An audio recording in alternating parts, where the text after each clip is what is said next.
হরে কৃষ্ণ। কেমন আছেন সবাই? আশা করি সকলেই ভালো আছেন। আমি চুমকি আরও একবার আমার চ্যানেলে আপনাদের সকলকেই স্বাগত জানাই।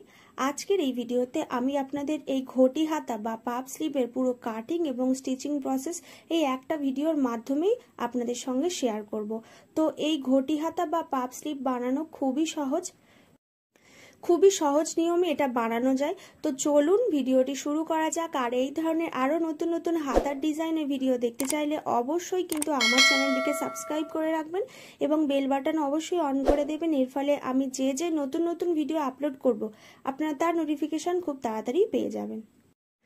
তো এই যে পাপ স্লিভের ব্লাউজটি আছে, এই ব্লাউজের কাটিং এর ভিডিও আমি অলরেডি শেয়ার করে দিয়েছি, ডেসক্রিপশন বক্সে লিংক দেওয়া আছে, অথবা আপনারা আই বাটনে ক্লিক করলেও ভিডিও লিংক খুব সহজেই পেয়ে যাবেন। তো ব্লাউজটা বানানোর পরেও আমার কাছে কিছুটা কাপড় এক্সট্রা ছিল, এই কাপড়টা থেকেই আজকে এই হাতাটা কাটিং করে দেখাবো। আর এই হাতা কাটিং করার জন্য কিন্তু অবশ্যই অনেকটা বেশি কাপড় দরকার, তবেই কিন্তু কুচিটা বেশি ভালো হয়। প্রথমে লাইনিং পার্টে হাতার পার্টটা কাটিং করে নিচ্ছি। লাইনিং পার্টটাকে প্রথমে ডবল করে ভাঁজ করে নিয়েছি, এই যে দেখুন। এরপরে মিডিল থেকে আরও একবার লাইনিং কাপড়টাকে এইভাবে ভাঁজ করে নিলাম। আমি এখানে দুটো পার্ট কিন্তু একই সঙ্গেই কাটিং করে দেখাচ্ছি। প্রথমেই নিয়ে নেব হাতার লম্বার মাপ। লম্বা যা থাকবে সবসময় তার থেকে 1 ইঞ্চি এক্সট্রা বাড়িয়ে নিয়ে তবেই কিন্তু লম্বার মাপটা কাটিং করতে হবে। আমি এখানে 11 ইঞ্চিতে লম্বার মাপ নিয়েছি। এরপর এখান থেকে 3 ইঞ্চিতে আরও একটা দাগ দিচ্ছি। এখান থেকে কিন্তু একটা মাপ নিতে হবে। এখান থেকে মাপটা নিতে হবে ছাতির 6 ভাগ এবং তার সঙ্গে আরও 1 ইঞ্চি এক্সট্রা।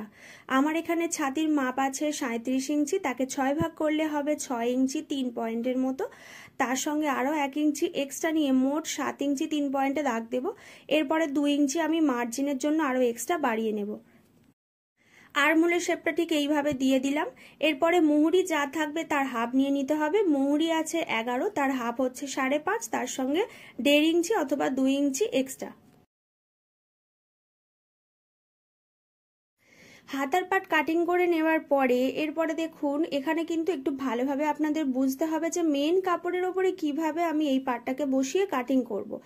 তো এখানে যে সিম্পল কাপড়টা আছে এটা থেকে আমি ওপরের পাটটা কাটিং করব এবং যে ডিজাইন করা পাটটা আছে এটা থেকে আমি বেল্টের পাটটা কাটিং করব। প্রথমে এই যে সিম্পল কাপড়টা আছে এটাকে এইভাবে ডবল ভাবে ভাঁজ করে নিতে হবে। বেল্টের পাটটা আমার এখানে ডিজাইন বরাবর আমি চওড়া রাখছি। আপনারা যদি চান বেল্টের পাটটা আরও একটু কম রাখতে পারেন বা আরও একটু বেশিও রাখতে পারেন। আমি এখান থেকে পুরোটাই বেল্টের জন্য রাখবো। তো ডিজাইনের কাপড়টা কতটা আছে আমি এখান থেকে প্রথমে একবার মেপে নিচ্ছি। আমার এখানে কাপড়টা আছে দেখুন 5 ইঞ্চির মতো।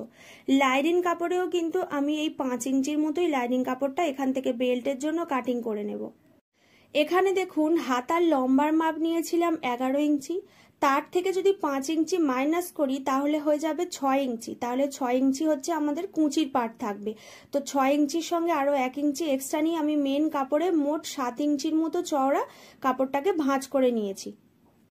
এরপরে দেখুন কুঁচির জন্য আমাদের কাপড়টা নিয়ে নিতে হবে। তো কুঁচিটা কিন্তু আপনারা নিজেদের ইচ্ছা মতো রাখতে পারেন, যতটা বেশি কুঁচি করতে চান সেই অনুযায়ী এখান থেকে মাপটা নিয়ে নিতে হবে।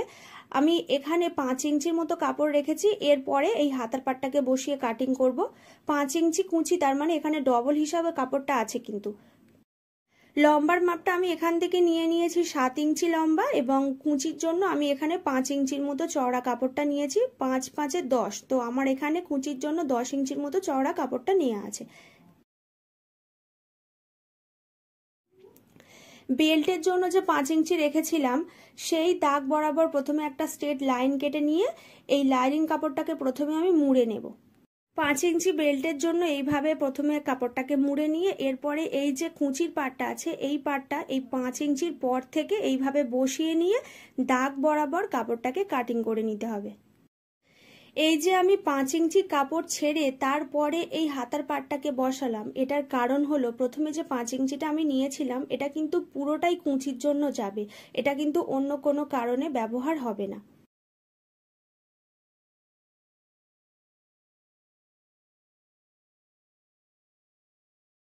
এই যে কুঁচির জন্য আমি 5 ইঞ্চিতে দাগ দিয়েছিলাম, এই 5 ইঞ্চি দাগ বরাবর দুই সাইড থেকে কাট দিয়ে রাখছি যাতে সেলাইয়ের সময় আমাদের কুঁচিটা দিতে কোনো রকম প্রবলেম না হয়।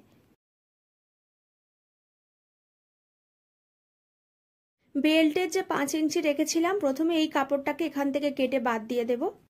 আমি আপনাদের এখানে কিন্তু ধীরে ধীরে বুঝিয়ে দিচ্ছি যাতে আপনাদের পুরোটা বুঝতে সুবিধা হয়, কোনো রকম পার্ট কিন্তু স্কিপ করবেন না। এই পার্টটাকে আমি প্রথমে আলাদা করে রেখে দেব। এরপরে এই যে মেন কাপড় আছে, মেন কাপড়ের ওপরে এই লাইনিং পার্টটাকে বসিয়ে সেলাই করতে হবে। তবে তার আগে দেখুন, এই যে 5 ইঞ্চি আমি কুচির জন্য রেখেছিলাম, মোট 10 ইঞ্চি, এই 10 ইঞ্চির মতো লাইনিং কাপড় আমি আরও এখান থেকে এক্সট্রা জয়েন্ট করে নেব। ঠিক এইভাবে দুই সাইড থেকে মোট 10 ইঞ্চি কাপড় লাইনিং কাপড়ের সঙ্গে প্রথমে জয়েন্ট করে নিতে হবে।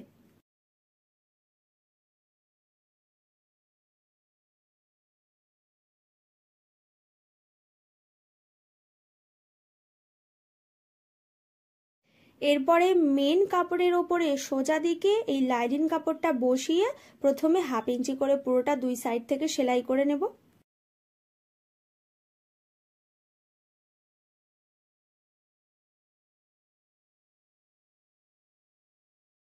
এরপরে যে এক্সট্রা কাপড় থাকবে সেইগুলিকে এইভাবে কেটে বাদ দিয়ে দিতে হবে এবং কাপড়টাকে উল্টো সাইড থেকে এইভাবে ঘুরিয়ে নিতে হবে।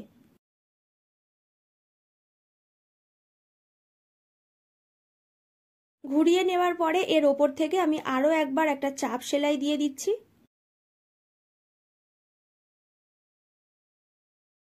এরপর এই যে দু সাইডে 5 ইঞ্চি করে কাপড় রেখেছিলাম, এই দাগ থেকে এই দিকের দাগ বরাবর 1/2 ইঞ্চি করে কাপড় আমি প্রথমে কুঁচি দিয়ে সেলাই করে নেব।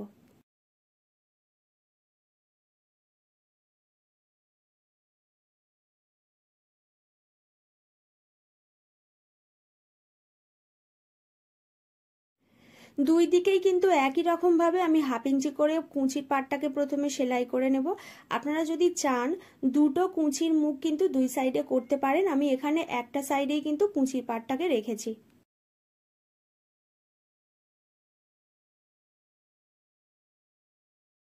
কুঁচিটা করে নেবার পর দেখুন এখানে কত সুন্দরভাবে পাপটা ক্রিয়েট হয়ে যাচ্ছে।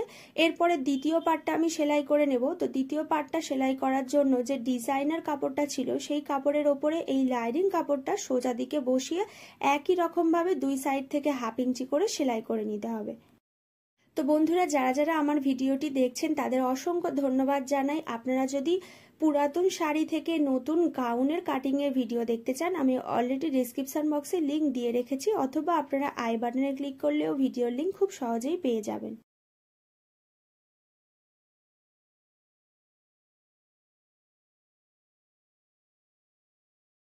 এরপরে এই দুটো পার্ট এইভাবে সমানভাবে রেখে এর ওপর থেকে এই ডিজাইনটা এইভাবে সেলাই করে নিতে হবে। হাতার পাটটাকে আরো সুন্দর করার জন্য এর ওপর থেকে এইভাবে লেস লাগিয়ে নিলাম। এরপরে এক সাইড থেকে হাতার পাটটাকে এইভাবে সেলাই করে নেব। আজকের ভিডিওটা এইখানেই শেষ করলাম। যদি ভালো লেগে থাকে অবশ্যই আমাকে কমেন্ট বক্সে জানাবেন, এবং যদি ভিডিওটি ভালো লেগে থাকে অবশ্যই কিন্তু লাইক করে দেবেন এবং ভিডিওটি শেয়ার করে দেবেন।